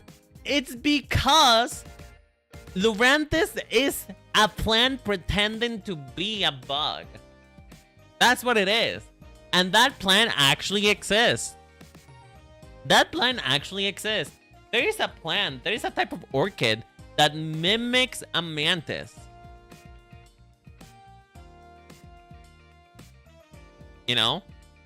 So, it is just a plant mimicking a bug. So, it makes sense that it's not a bug type. I gotta head off for the night. Stay graced as always. Thank you, Liv. Have a lovely night. Take care. I thought it was a mantis that mixes an orchid. Both of them exist. Both of them exist. There is an orchid that mimics a mantis, and there is a mantis that mimics an orchid. Both of them exist at the same time. Let's move on to the next stage, shall we? We only have a couple left. You should be able to switch a Pokemon's Pokeball after you catch it. Why must it forever be locked into the same ball? I mean, I feel like... I mean, is that not a thing? Wow, we have a strong yes from the crowd. We have a strong yes from the crowd. People do think that Pokemon should be able to be switched. It's not a thing. I mean, back in Diamond and Pearl, you were able to decorate your Pokeball. I don't see you shouldn't be able to change it. It's just like, you know, a phone case, you know? It's just a phone case. You can just change the way that the Pokeball works. You know? It's been confirmed before that if you crush a Pokeball, it will just release the Pokemon. So I'm just saying that just changing the carcass off of it will probably not do anything. So why not? Why must it be forever locked in the same ball? You know what? You are right.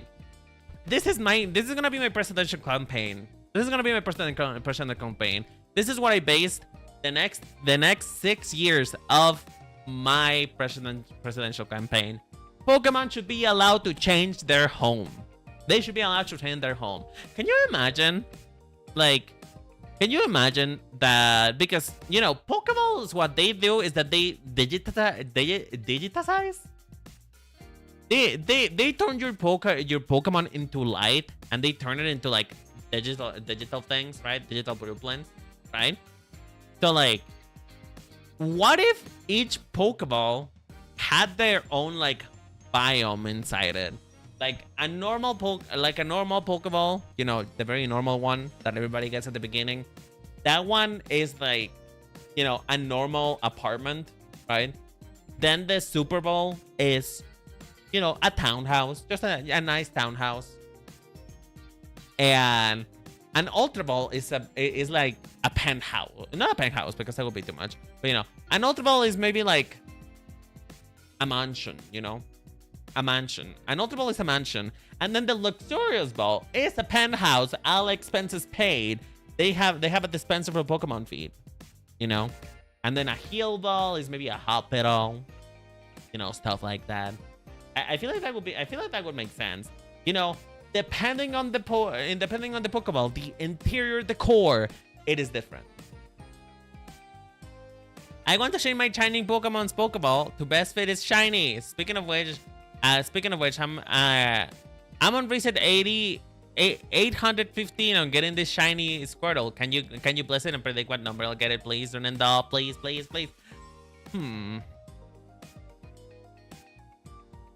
967. That will be it. 967. I promise it is exactly what you're thinking. I feel so bad for saying it. Man, what is inside a Pokeball? My deepest, darkest secrets. Let's move on, shall we? Let's move on. Let's do rapid fire. Because we have a bunch of these to get through, and we're 2 hours in already. So,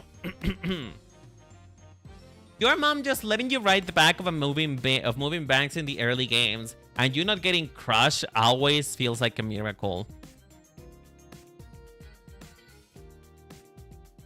We had minivans? We had vans? Since when did we have cars? Wait, hold on. Hold the phone. When did we get a car? When did we get a car? When did that happen? Like, as far as I remember, my mom was poor. As far as I remember, my mom and I were not able to afford. We're barely able to afford a house. You know, most of the houses that we live in game, they do not have more than one room and just a kitchen. So like, where did you get the capital to get a van? You know, when did we get the capital? When did we get the capital for that? Where did we get the money? Where are we subsidizing it from? As far as I know, my mom was poor and so was I. Is it moving through from the beginning of Gen 3? Oh.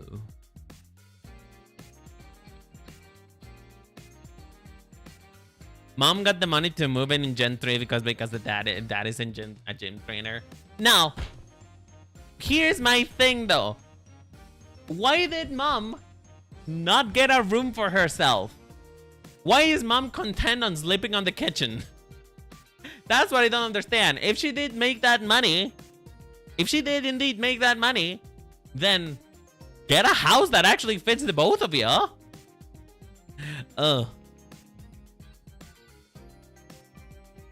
I mean, Honestly, though, it was probably not. It was probably not that many things. Because she knew you were gonna leave in one day. She was so ready. You know, she was so ready. That's the reason why the room was that big, you know? That's the reason why rooms are that big in Pokemon games. Because they are just waiting for it. They are waiting for the day until you turn 10 to kick you out of the home. To be like, you know what, sweetheart? It was fun knowing ya. Goodbye. I am paying the mortgage for this couple and for this apartment, and I deserve to have the full room of it.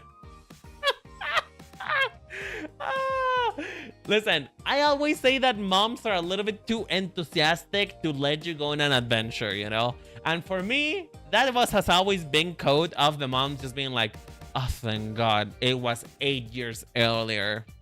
Thank the fuck.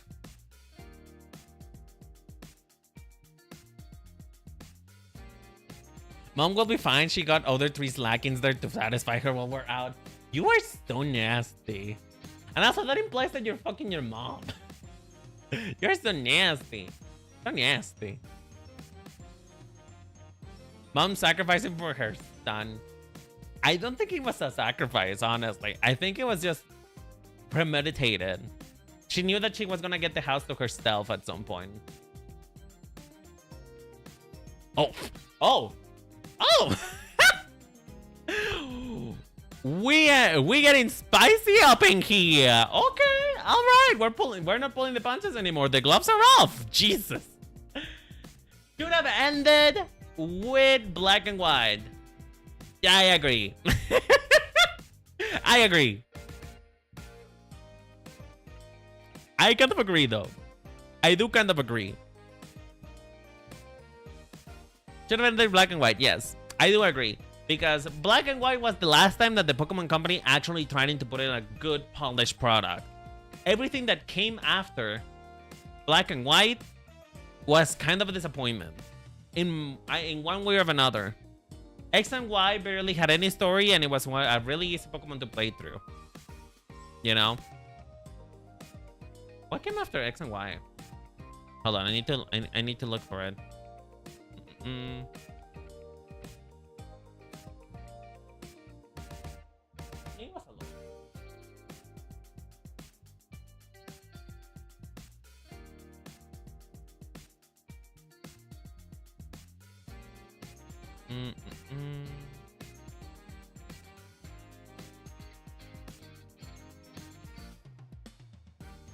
Okay, Sun and Moon. Next, it was Sun and Moon.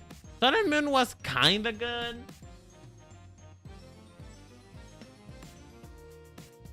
Sun and Moon was kind of good.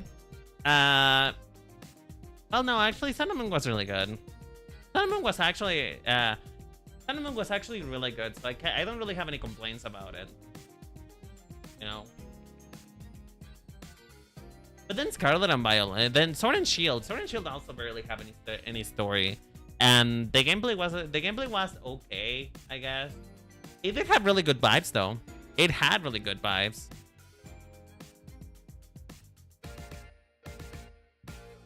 We would have never gotten the Legends games.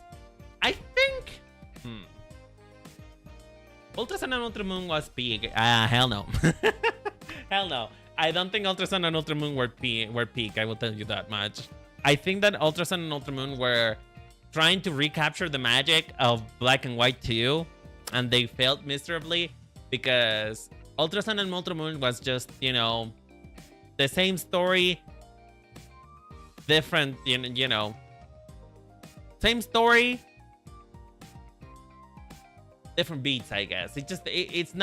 It's not any different than Black and White than Sun and Moon 1, to be honest. So I didn't like Ultramon and Sun Ultra Moon that much. It wasn't really a proper sequel. Speaking of which though, we do have one statement here. We do have one statement here that goes with this pretty well. So Gen 7 was the best thing to happen to the decks. It introduced regional variants and alternate Pokemon like Ultra Beast. The evil team also was the best out of them and has the best spies out of all the games. And I will say I do agree with this one. You know what? I am being contradictive and I am being hypocritical, but I do not give a fuck. I do think I agree. You know what? The actual passion behind the Pokemon games might have died in Generation 5, but I will say the story was pretty compelling from Sun and Moon. It was pretty compelling. Also, here's the kicker. The music from Gen 5 onward has been pure gas. Gas as in, you know, fart. Because I actually don't like any of the music from X and Y. I hate all the music from X and Y. It doesn't sound good. It sounds like garbage to me.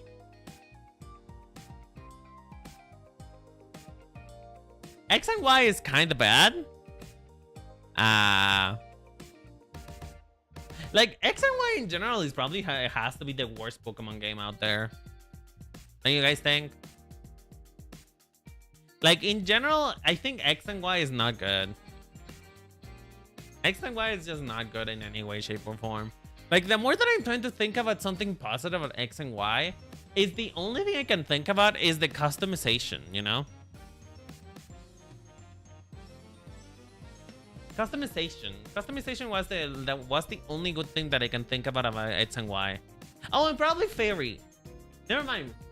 I guess Pokemon X and Y does have its good things, which it introduced my favorite Pokemon type, which is Fairy. So yeah.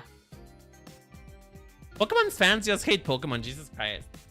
Wow. God forbid that you have preferences. God forbid that a Yu-Gi-Oh player doesn't understand the concept of not loving everything that you know, a company puts out, because sometimes the things that they put out are kind of garbage.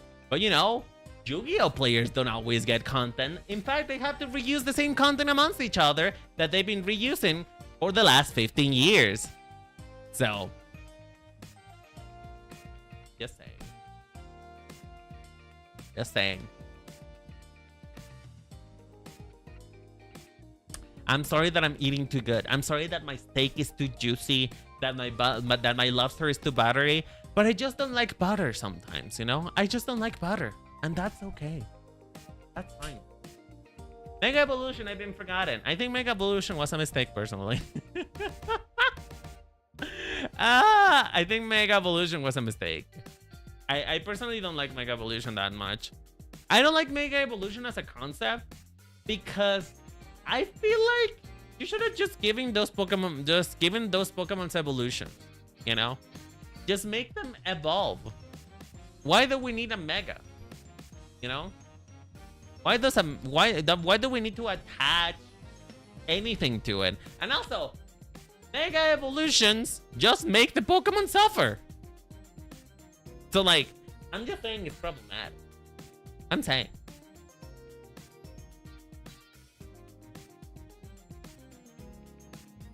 Sometimes not a permanent evolution is beneficial. But here's the thing, how is it beneficial though? Like, sometimes, like, we're talking about like just like a pure competitive aspect, right? Just like a very pure competitive aspect. Sometimes a Mega Evolution is not worth it because the item, you lose an item for the Mega Stone. And it's just not worth it. Like, just imagine that Mega Tyranitar if it could also hold leftovers. You know? And also, you're talking about what's it called? You're talking about abilities.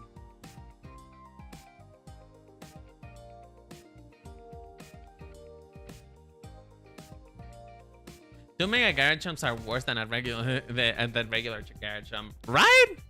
Right? I don't know. I'm just saying. I just don't think Mega Evolution is all that. What I do think, but you know what? If you guys want me to shit on something in particular, I'll shit on something in particular. A gimmick that I really like in concept, but that I am very sad that it turns out to be the way that it is, right? I think that most Gigantamax forms should have been Mega Evolutions. You know? I think the most Gigantamax forms should have been Mega Evolutions. Like, Alcremie's Gigantamax form should have been Alcremie's Mega Evolution. You know? And realistically, Mega Evolutions and Gigantamax, they really don't have that many things different. At least when it comes to design. I'm sure that their stats are actually very different, but when it comes to you know, design wise, Mega Pokemon are just essentially the same. Are essentially the same as Gigantamax Pokemon in design wise, you know. And I mean, we're well beyond the point of giving Pokemon multiple Mega Evolutions, because you know, Mega Garchomp has 2, Lucario has 2 now. Freaking Mewtwo had 2 since the beginning. So, at this point, it doesn't matter if Charizard has 4 Mega Evolutions, you know? It doesn't matter at this point. Actually, no, it could be 3 Mega Evolutions, so... Yeah, it doesn't matter if Charizard has 3 Mega Evolutions, because it would just be different, you know?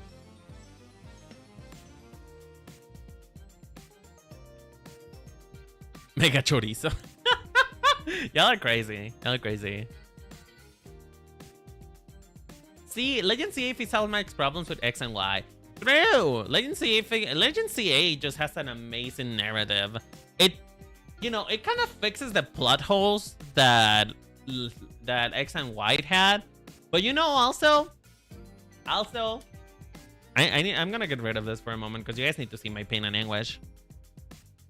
I still need to know. The only one plot hole and the only negative that I have for Legend CA's narrative is what the fuck happened to Clement?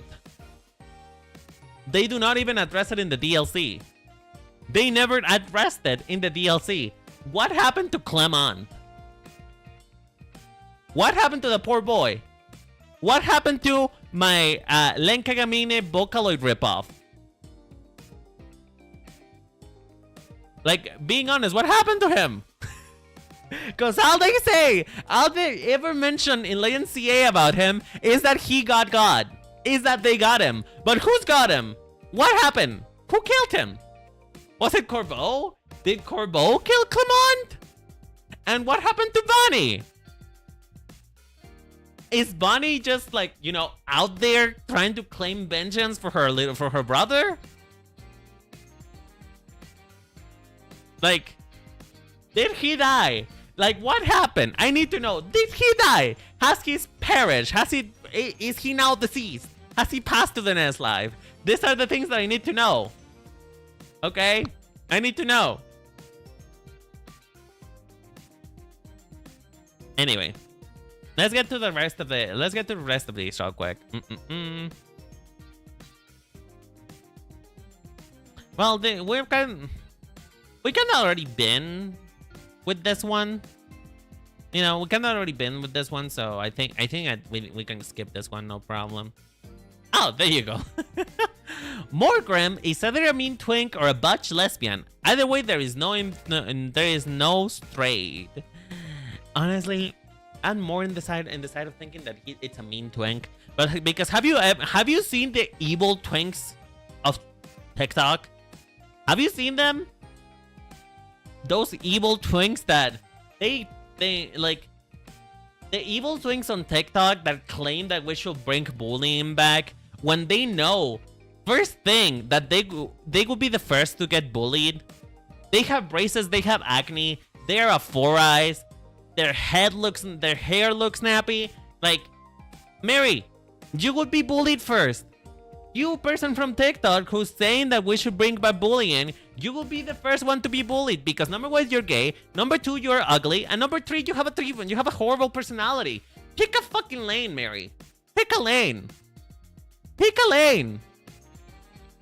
Anyway, yes, Morgram is a mean twink. Morgram is a mean twink indeed. But yeah, I don't really see butch lesbian. You know who I see butch lesbian? I see a butch lesbian somewhere like honestly just like a Garchomp, not like a Garchomp. Garchomp is a butch lesbian, I think. I feel like Wakeball is gayer than Morgram. I mean, that is comparing a baby with a hydrogen bomb, you know? That is quite literally comparing a baby with a hydrogen bomb. What do you mean? Like you're quite literally comparing apples to oranges. Like you're comparing the gay tree to the gay sap to the gay seed. Quackquavel is the gayest one. But you know what? Well, Quackquavel is about to get some competition.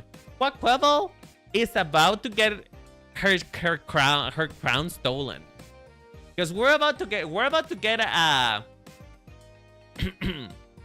sorry, my brain farted. Oh shit, I forgot the name of this Pokemon. Aqua. I did a Pledge of Allegiance to it and I forgot about it. I haven't talked about it in such a long time. What's the name of it? Hold on, let me go back. Hold on. What is the name? Gekwa. You know, Gekwa's about to come in and destroy that whore. Gekwa's about to come in and snatch the fuck out of Quackquavel's wig. That crown is for Gekwa. You know, it's about to snatch the gayest Pokemon, the water type Pokemon to ever exist. And I for one cannot wait for it. I for one cannot wait to see how gay it turns out. I really need a drag queen Pokemon. I need it in my life. And Gekwa, I know she's gonna serve. I know she's gonna serve.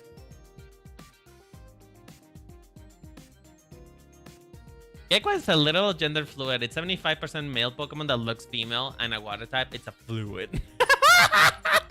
I mean, that's just... I feel like that's recently what the theme of that has been for water type Pokemons. Because, you know, Primarina is also primarily male. Primarina is also primarily male. And so, you know, gender fluidity is at its peak, you know? I am gender non-Newtonial fluid. That is my answer. Gender non-Newtonial fluid. I get hard when you punch me. I mean, what? Why did I say that? I need to... You know what? Let's move on to the next one, shall we? Let's move on to the next one.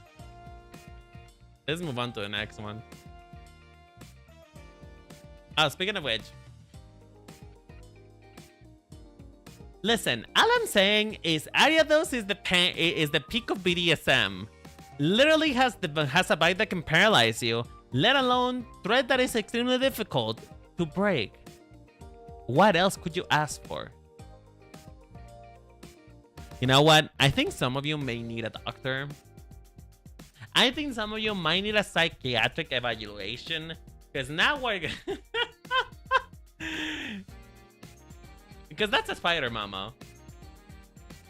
That is straight up a spider. that is straight up an arachnid.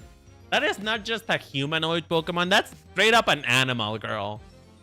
Some of you need Jesus. Some of you need Jesus. Like, I can understand Ditto too. I can understand the primal need to want to fuck a Ditto, because Ditto is essentially...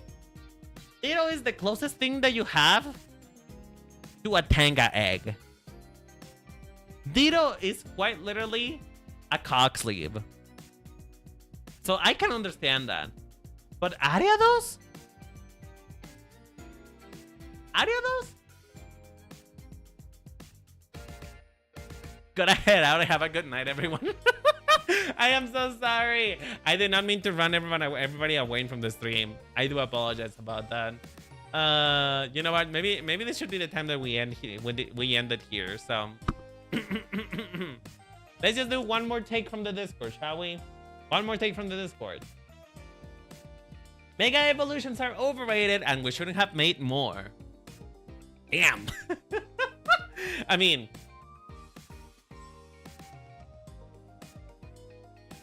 it's kind of hard to agree with that one because, like, I think that mega evolutions are overrated in the sense that they should just be normal evolution. But at the same time, I feel like the new mega evolutions are really good. So I don't know about that one, girly. I don't know about that one. The new megas were actually pretty good. You know? Mega Frostlass? I'm just saying. I'm just saying. Araquanid is sexier than Arya does. Y'all, you need help. Y'all need help. Do you need to call somebody? Like, do you guys need me to call somebody? So I will call somebody. I can call somebody. It's okay. We can have a conversation. We can have a conversation. But all right. Those were all of the takes that I had for you today. Do you guys have any other takes that you would like to share with the class? Any other things that you would like for me to cover? Because we can do another one of these. I don't mind. I think these are fun. I like to see the way that you guys think, and you know, have us sort of spitball something together to create maybe the most unhinged Pokemon conversation that we ever had in a while. But yeah, I hope you guys have a lovely day, a lovely night. Thank you all so much for being here. I really do appreciate it. The last one is only for people who like reptiles, and I'm convinced it's literally gunner bait. You can say that for every humanoid Pokemon, to be honest. You can say that for every humanoid Pokemon. But anyway, let me see. Who do I raid? Who's around tonight? Who's around tonight?